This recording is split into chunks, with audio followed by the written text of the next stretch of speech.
Abdul Samad Samdani ji. Madam, thank you for permitting me to speak a few words in this very solemn occasion. Madam, I consider this as an emotional occasion. Emotional occasion in the sense that during the friendship of members from various political ideologies and standpoints, a very wonderful relationship is sometimes born among the members of the House. So, Madam, only with pain we can bid farewell to the senior members who have made great contributions not only the development of the political arena of the country and also for the legislation. Madam, these institutions are great and the human beings or the members are just like pebbles. The pebbles come and go, they appear and disappear. But what remains is the institution. And Rajya Sabha is no doubt one of the great institutions of our democracy.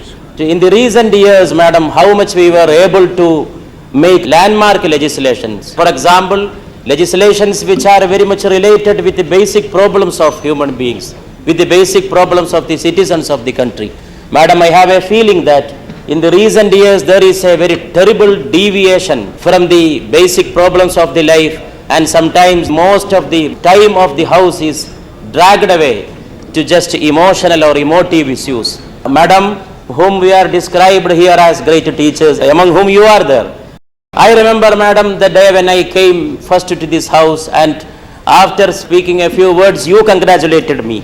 I think many other junior members will be having such great moments of memories. And those memories, history, Madam, is called as the gramophone of societies. Gramophone means history keeping the various voices of societies, voices of generations. And I think the history of this house will be a great record, keeping voices of various, not only personalities, but ideologies. Madam, there is a couplet that there is a tide in the life of every individual which may lead him to fortune. Especially these senior members, many of them will be returning. Only with pain we can wish them all the best. I am reminded of a couplet from Mir Dard, famous renowned Urdu poet. Itna paygam dard ka कहना, इतना पैगाम दर्द का कहना, जब सबा कुए यार में गुजरे, जब सबा कुए यार में गुजरे, कौन सी रात आ पाएंगे, कौन सी रात आ पाएंगे, दिन बहुत इंतजार में गुजरे. I think, Madam, we will be able to wait for us. Thank you so much.